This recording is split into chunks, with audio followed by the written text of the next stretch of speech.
Começa agora o Jornal da Cultura com William Correia. Boa noite. Com a crise no emprego, o mercado informal de trabalho cresce 6% este ano.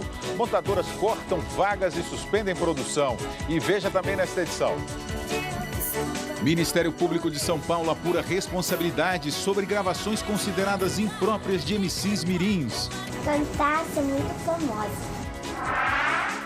Comissão de Valores Mobiliários investiga ex-conselheiros da Petrobras por prejuízos aos investidores. Câmara abre sessão para votar a medida provisória do ajuste fiscal. Depois da Caixa Econômica Federal, Banco do Brasil também anuncia aumento dos juros da casa própria. 25% da população brasileira ainda não usa celular. Prefiro não ter, não me faz falta nenhuma. Deputados franceses autorizam a espionagem de telefones e celulares para combater o terrorismo. Geladeira que funciona a energia solar é colocada na rua em Bruxelas para receber doações e abastecer o sem-teto. E nossa bancada tem hoje o jurista Luiz Flávio Gomes e o economista e professor da PUC de São Paulo, Antônio Correia de Lacerda. Participe com perguntas aos nossos convidados por meio do WhatsApp, o número está aí na sua tela. Não se esqueça de se identificar e também pelo Twitter e Facebook do Jornal da Cultura. Desemprego se fortalece diante da crise econômica. Trabalhadores dispensados nos últimos meses engrossam o contingente no mercado informal. Miriam está desempregada há 3 meses. A busca por trabalho é diária. E hoje foi mais um dia de procurar uma vaga na Central de Atendimento ao Trabalhador, no centro de São Paulo. Quando eu sempre venho aqui, nunca acho assim a vaga que encaixa, né, no meu perfil. No primeiro trimestre do ano, mais de 50 mil vagas foram fechadas no Brasil, o pior resultado desde 2002. Os setores mais afetados são a indústria de transformação e a construção civil. No setor automobilístico, a General Motors anunciou hoje que colocou quase 500 funcionários da fábrica em São Caetano do Sul, no ABC Paulista, em licença remunerada. Neste ano, a montadora já encerrou 3.600 vagas. A Volkswagen deu férias coletivas para 8 mil trabalhadores de sua fábrica, também no ABC, um reflexo da queda de 25% nas vendas de carros em abril. A crise econômica assusta quem está em busca de uma nova oportunidade. No início dos anos 2000, um trabalhador levava cerca de 1 ano para se recolocar no mercado de trabalho.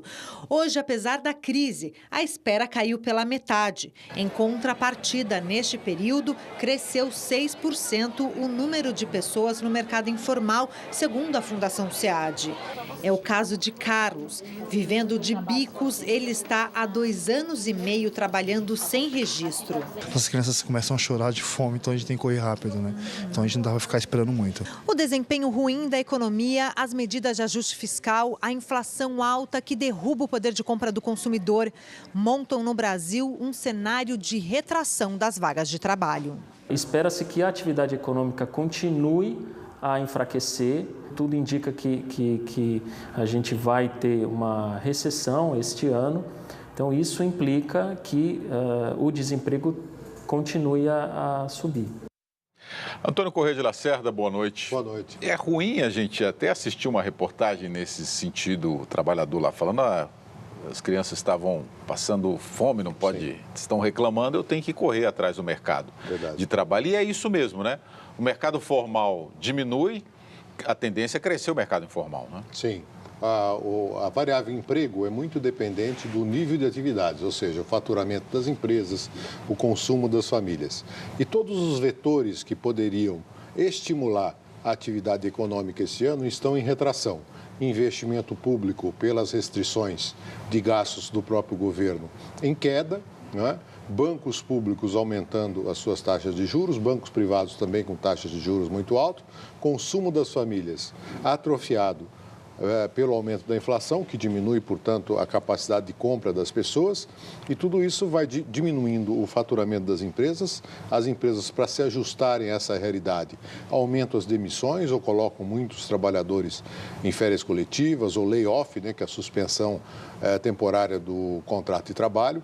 E, evidentemente, isso tem um ciclo vicioso dentro da economia, porque é um trabalhador a menos, é um consumidor a menos, e isso, evidentemente, afeta diretamente ao mercado de trabalho. Então, o mercado informal é uma saída precária, né, para a questão do emprego, mas é preciso dizer, se todos forem procurar o mercado informal, evidentemente não haverá espaço para tudo. Então, é preciso que se retome o mais rapidamente possível, isso, ao meu ver, só vai ocorrer no final do ano, um melhor nível de atividade econômica, mais faturamento, mais PIB, porque isso é que pode puxar o emprego e amenizar esse efeito catastrófico que está ocorrendo no Brasil. Luiz Flávio Gomes, boa noite.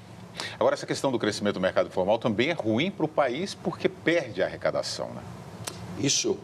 E perdendo a arrecadação, presta um serviço público mais ruim do que já é.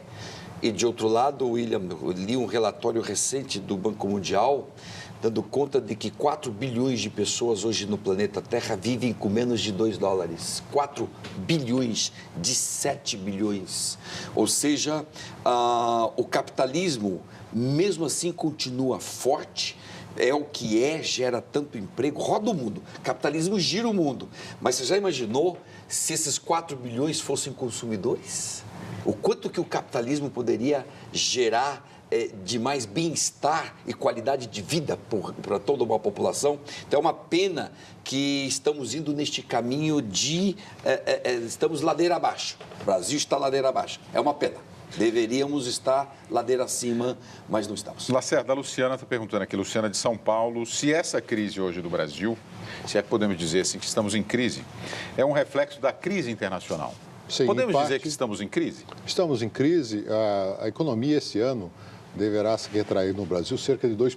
Quer dizer, o PIB deve cair 2%, porque é uma crise, é uma recessão. E parte disso, sim, se deve ao que está ocorrendo no mundo, porque o que acontece? Embora alguns países voltaram a crescer, como os Estados Unidos, o nível de preço dos produtos que o Brasil exporta, que são produtos básicos, as chamadas commodities, estão num nível muito ruim. É o caso do minério de ferro, é o caso de grãos, né, como a soja, etc. E a demanda global está diminuindo. Então, isso afeta negativamente a economia brasileira. Agora, evidentemente, nós temos os nossos próprios problemas. Por exemplo, inflação elevada também diminui nível de atividade, porque a renda das pessoas fica corroída, né, pelo efeito inflacionário. E, além disso, nós estamos vivendo a ressaca de um modelo econômico que prevaleceu ao longo do primeiro mandato da Dilma, que se baseou muito no crescimento do consumo, de estimular o consumo e não o investimento, e não a competitividade da economia. Então, na verdade, todos esses fatores combinados, eles provocam uma incapacidade de crescimento, e esse ano, agravado com o ajuste fiscal em curso, quer dizer, o governo está cortando gasto, está tomando uma série de medidas, isso, no curto prazo, derruba o nível de atividade. O Felipe de Moura Lima aqui pelo Twitter, o capitalismo gera riqueza e miséria, como entendê-lo? É isso. E é isso mesmo, né? Exatamente, corretíssima a síntese dele. E gera muita miséria, como é o caso do Brasil hoje, porque paga pouco para o assalariado. O assalariado ganha muito pouco. E sem o assalariado ganhando pouco, ele não é um consumidor. E se ele não é um consumidor, a empresa não fatura. Se a empresa não fatura, não paga imposto. Se não paga imposto, o Estado não arrecada. Se o Estado não arrecada, não tem como fazer um serviço público decente. Esse é o círculo. Nos últimos 10 anos, o Brasil gerou alguma coisa de 8 milhões de novos empregos, saldo líquido. 70% desses empregos pagam até 2 salários mínimos. Então, é uma remuneração muito baixa. Isso está dentro dos $2 que 4 bilhões de pessoas ganham no mundo. O presidente da Câmara, Eduardo Cunha, protocolou um projeto de lei que muda o índice de correção do FGTS, do atual sistema, com base na taxa referencial, para o índice da poupança. Isso poderá dobrar a remuneração. A proposta não altera a correção dos depósitos feitos até agora, mas apenas os valores recolhidos a partir de quando a medida entrar em vigor. O Ministério Público abriu um inquérito para investigar vídeos publicados na internet com crianças e adolescentes cantando e dançando funk. As letras, as danças e as coreografias têm forte apelo erótico. Aqui é o MC Brinquedo, tô mandando na moral. Eles são crianças e adolescentes. Vai. Meninos e meninas que fazem sucesso na internet com coreografias sensuais e letras impróprias para a idade. São os MCs mirins, a novíssima geração de funkeiros. Levei a princesinha lá pra um baile de favela. MC Belinho é pai de MC Melody. Com apenas 8 anos, a garota se tornou um fenômeno nas redes sociais. Os vídeos onde a menina aparece rebolando e fazendo poses sensuais foram vistos por mais de 7 milhões de pessoas. Apesar da popularidade, Melody não deixou de ir à escola e brincar com os amigos, mas sonha mesmo em virar uma estrela. Cantar, ser muito famosa. Recentemente, a menina se tornou alvo de polêmica. A página de Melody no Facebook foi retirada do ar. Internautas criaram um abaixo-assinado online contra os pais da funkeira mirim, pedindo que eles fossem responsabilizados pela exposição excessiva.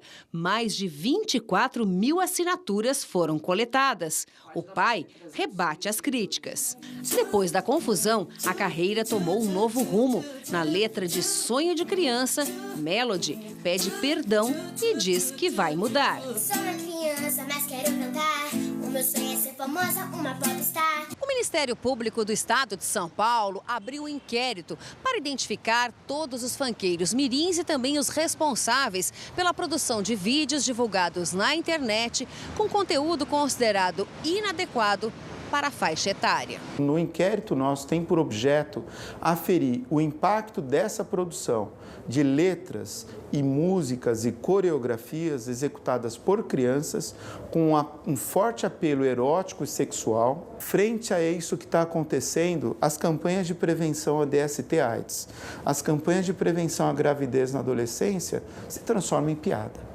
O desembargador Antônio Carlos Malheiros vê nessa onda do funk possíveis crimes de exploração do trabalho infantil e corrupção de menores. Esse trabalho que estas quase crianças, esses adolescentes, estão sendo submetidos é algo que está fazendo mal para eles. Eles não percebem, porque a fama, os aplausos, escondem os transtornos que estão sendo ocasionados em cada um deles. Luiz, vamos lá. O Estatuto da Criança e do Adolescente prevê punição para a exploração de imagem das crianças. E esse tipo de dança ou funk, que é para criança, a criança não entende que aquilo ali é sensual. Não sei, eu estou só fazendo uma pergunta aqui. Isso pode ser caracterizado como uma exploração? Isso, o que o Estatuto assegura é que as crianças não sejam objeto de exploração. Tudo que possibilita o desenvolvimento da personalidade de uma criança é útil, é virtude, fica. O que prejudica esse desenvolvimento da personalidade não pode. Agora, o que tem que ser visto por detrás de tudo isso daí é se esse inquérito aberto efetivamente é para combater imagens sensuais ou se é contra o funk. Esse preconceito contra o funk é terrível. As classes dominantes odeiam tudo que é objeto das classes dominadas de cultura, como era a capoeira até o princípio do século passado. As classes dominantes não aceitavam a capoeira, só era praticada por negros da classe de baixo. Então, isso que precisa prestar atenção. Não pode isso ser um preconceito contra o funk. E depois, crianças em peças teatrais, crianças que participam de cinema, que participam de tudo de classe média alta, nunca ninguém contesta nada. Programas de televisão? Programas de televisão aos montes. Então, é preciso cuidado para verificar se não tem por detrás de tudo. O objetivo é bonito, preservar as crianças. Isso é bonito. Porém, cuidado se não tem um preconceito. Lembrando que até quase o fim da primeira metade do século XX, o samba também sofria preconceito. Porque não podia tocar, era dos negros, era dos pobres, então havia um preconceito muito grande. Agora, o que me chama a atenção nesse tipo de coisa é que está se vendendo um valor, Essas crianças estão lá passando uma mensagem, conscientemente ou não, de que o que vale é ser famoso, é ser popstar, e nenhuma palavra sobre estudo, sobre esforço, né? Então, é uma inversão de valores também que está se transmitindo e que certamente influi muito no comportamento das pessoas, das crianças, né? Sem falar da exploração do próprio adolescente e criança. Olha aqui, ó, o Luciano Santana falando justamente o que você disse aí, a sua indagação. Isso é preconceito contra o funk. Ele está fazendo uma afirmação. O Denis Rocco, como podemos fazer sucesso? Como pode fazer sucesso essas músicas impróprias, saudades dos anos 80? Aí é uma outra geração, né? Um outro tipo de música e de musicalidade, né? A Maria Cristina Rodrigues aqui está fazendo uma afirmação aqui, acho que é respondendo até a minha indagação aqui para você. Me desculpe, mas hoje uma menina de 10 anos sabe muito bem o que é sensual. Meninas de 10 ou 11 anos já estão até mesmo sendo mães. Isso é verdade. E o relacionamento sexual, as últimas pesquisas confirmam, está começando mais cedo do que antigamente. E olha que antigamente não era nada tarde, não, já era cedo. Mas agora é mais cedo, porque a quantidade de informação que uma criança tem hoje é absurda. Dos anos 90 para cá, uma criança aos 10 anos sabe muito mais coisas do que um adolescente ou um jovem de 20 anos em 80. Então, é muita informação. E a informação erotizada, diga-se de passagem, porque na internet não tem censura. Na internet você vê tudo. Vê o que você quiser, vê a hora, em qualquer momento. Então, é muito erotizada. E só outra coisa, não confundir erótico com sensual e com sexo, hein? Não tem nada a ver. Erotizar é uma coisa que você só sugere, mas não mostra. O que mostra é sexo, o que você sugere é erótico. O Renato aqui de São Paulo, só para a gente encerrar esse tema, Antônio, hoje não pode mais o pai ter a ajuda do filho na padaria, mas ele pode gravar um funk. Ele está falando dessa questão aí de que antigamente, deve ser esse comparativo, de que antigamente os jovens, as crianças poderiam trabalhar e hoje não podem mais trabalhar. Ele está falando da restrição ao trabalho infantil, né? Enquanto que esse é um tipo de trabalho também, é um trabalho cultural, né? Se a gente for ver no aspecto lato, é uma questão cultural, né? E hoje se tornou muito fácil, porque você pode gravar um vídeo a partir de um celular em casa, né? Então, se antigamente você, para jogar uma música na praça, você precisava de uma grande gravadora, de assinar contrato, e era um funil, né, onde vários tentavam. Hoje, esse mercado, via internet, via os vários aplicativos que há, você tem amplo acesso, né, à disseminação e, portanto, longe de qualquer tipo de controle, né, em função disso. A França aprovou uma lei que permite a espionagem e interceptação de conversas por internet e por telefone. A medida faz parte dos esforços do país para combater o terrorismo. O projeto foi aprovado pelos deputados por ampla maioria. 438 votos a favor contra 86. A medida vai agora para o Senado. Com a nova lei, o Serviço de Inteligência francês vai ter o direito de invadir a privacidade das pessoas, recolher informações sigilosas da internet, grampear telefones e interceptar mensagens de texto. Nos últimos meses, os franceses têm apoiado uma série de propostas para combater ataques. Aumento do efetivo policial e militar nas ruas, a prisão para quem fizer apologia ao terror e agora espionagem. O primeiro-ministro Manuel Valls, autor do projeto, afirmou que a medida visa apenas combater o terrorismo e evitar novos atentados, como ao jornal satírico Charlie Hebdo em janeiro. Nos Estados Unidos, o FBI investiga os autores do ataque frustrado ao concurso de caricaturas de Maomé, no Texas. Os 2 homens foram mortos no estacionamento do evento, num tiroteio com a polícia. Hoje, o grupo Estado Islâmico reivindicou a autoria e prometeu novos e piores atentados. A Casa Branca amenizou a declaração e alegou que era muito cedo para ligar os homens armados aos extremistas instalados na Síria e no Iraque. A seguir, Paulo Roberto Costa fala na CPI da Petrobras e reafirma desvios nas licitações. E acredite, 50 milhões de brasileiros não usam celular.